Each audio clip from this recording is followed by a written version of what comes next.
Man, it just feels so good as a Packer fan when you've got an organization that's just so well run from the top down. You look at the Packers organization throughout the recent history. You've got Brett Favre at quarterback, you got Aaron Rodgers at quarterback, all the success we've had, throughout my lifetime. And then you insert a guy like Jordan Love. You got general managers like Brian Gutekunst and Matt LaFleur who knows how to coach these guys to play better. Then you get a guy like Jeff Hafley in there that's going to get everybody to create tons of turnovers. And that's what he did his first year. Super excited to see what he does year two. But the Green Bay Packers got a huge boost of motivation. And what am I talking about? Well, Josh Jacobs says that he left a lot on the table. We're going to talk about that here in a moment. But you look at a running back like Josh Jacobs, who, we gave up Aaron Jones, right? So, and there was a lot of Packer fans out there that was just like, oh my gosh, we gave up Aaron Jones. Now what are we going to do? Because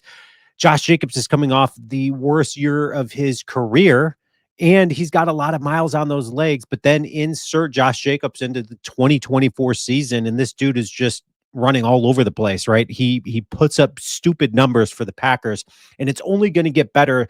And then you've got a leader in him, right? That's just saying, hey, I feel like I had a good year, but I feel like I still got I still feel like I left a lot on the table. For me, it's just trying to come in and chase the number one spot to get to the Super Bowl. At the end of the day, that's the only thing really on my mind. Man, it feels so good to have a leader that was so productive, put up so much great stats statistically out there on the football field. And a lot of people would, at the end of the day, be incredibly proud and happy of the results that they put on the football field, like a Josh Jacobs numbers last season. But he's not happy with it. It's not good enough for him. He wants to get to the Super Bowl.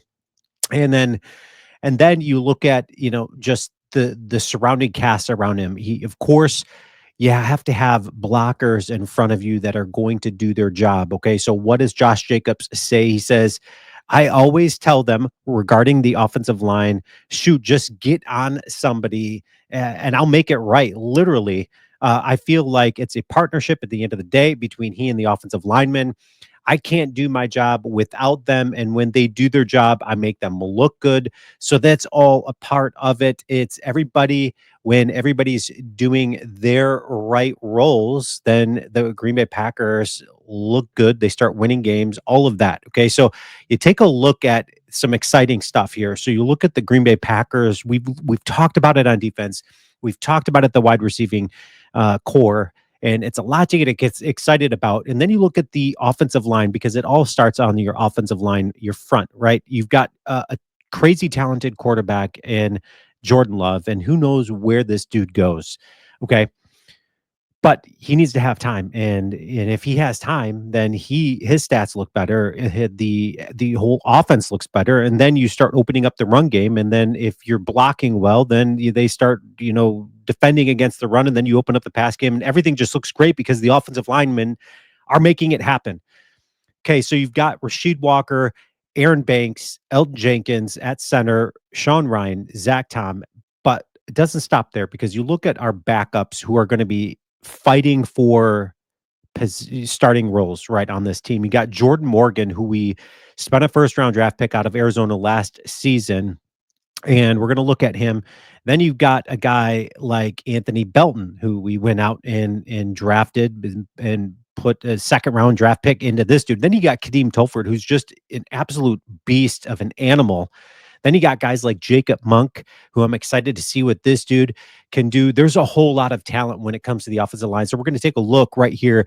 You've got at your left tackle protecting Jordan Love. You've got a guy in Rasheed Walker who's there, is Jordan Morgan going to potentially squeak out some playing time, steal some playing time from Rasheed Walker? Is he going to take over the starting role there? We don't know what the results of that are going to look like, but it's going to be fun to watch in training camp as preseason gets underway, all of that stuff. Keep a close eye on the left tackle, but don't sleep on the of their second round draft pick this year. Okay, so Rasheed Walker, overall PFF score of a 68.4. His pass block grade is great. right? I mean, and that's what really matters is the pass, uh, pa- opening up the pass game for Jordan Love. He has a 79.6 pass block grade and a run block game of a 54.1. So that needs to be improved, right? So certainly going to be working on that. Then the Packers go out and get a free agent in Aaron Banks. They throw a bunch of money at him, not a lot guaranteed. So that's really good. He had an overall PFF score of a 65.4. His run block grade was excellent, 68.9, almost a 70. And then he got his pass block grade, which isn't, needs to be improved at 60.5. Certainly the Green Bay Packer organization feels like there's a lot left on the table of what Aaron Banks put out on the football field, and they feel they can get the best out of him. Okay. So excited to see Aaron Banks and to see what this dude can do. And we already know what Jenkins can do at right guard. Okay, so now he's going to be playing at the center position. This dude could be an absolute all pro, a Pro Bowl center. So I'm excited to see what this dude could do. 66.1 as a guard, 83.1 as a pass block grade. So we know that he protects Jordan Love very well. Run block grade of a 61 performance. Excited to see the night and day difference between center and guard stats for him at the end of the season once they can work out his contract deal, all that stuff. Then you got Sean Ryan at a 62 PFF score, 69.4 pass block grade, 58.4 run block grade. So you look at, a lot of these offensive line last year's stats, they had really good pass blocking grades, not so much on the run block. So I'm excited and look at the success that Josh Jacobs had last season. And he's like, dude, I left some stuff out on the table. I'm bringing it all, right? And we're going to get to the Super Bowl, all that stuff. So exciting. Okay. So then you got a guy like Zach Tom, who had an 87.5 overall PFF score, 82.1 pass block, and then a run block of 90. So this dude's good. He's literally one of the better right tackles in the game.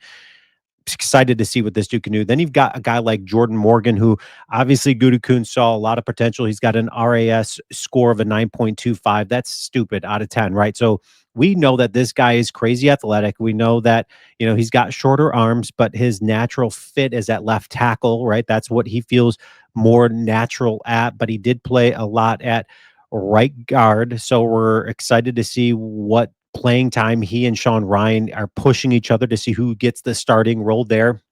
Or maybe it's between he and Rasheed Walker at left tackle. But we know that these guys are interchangeable, and that's why Gutekunst goes out there and gets them. And then you've got Anthony Belton, who we used a second round draft pick in this year's draft. He's got an overall overall RAS score of an 8.07. That's super good. Okay, this guy, he's got a lot of great stuff. Let's take a look at some highlights of this dude as to what this dude brings to the football field and brought to NC State. You can see right there, great pass protection there, allows the quarterback to get in his stance back there, allows him to get patient. Great footwork. You're seeing his handwork there too. Um, the dude does it all. So look for Anthony Belton to really push Rasheed Walker, Jordan Morgan, all three of those guys at the left tackle starting position this season.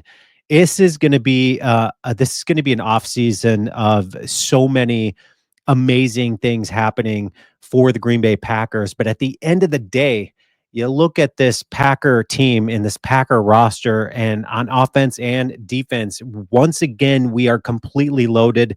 And who's going to be the king of the hill at the end of the season when it comes to the NFC North? Who's going to be standing on top? Because the Green Bay Packers, I think, are going to be looking to reinsert themselves once again at the top of the division. I'm super excited about it.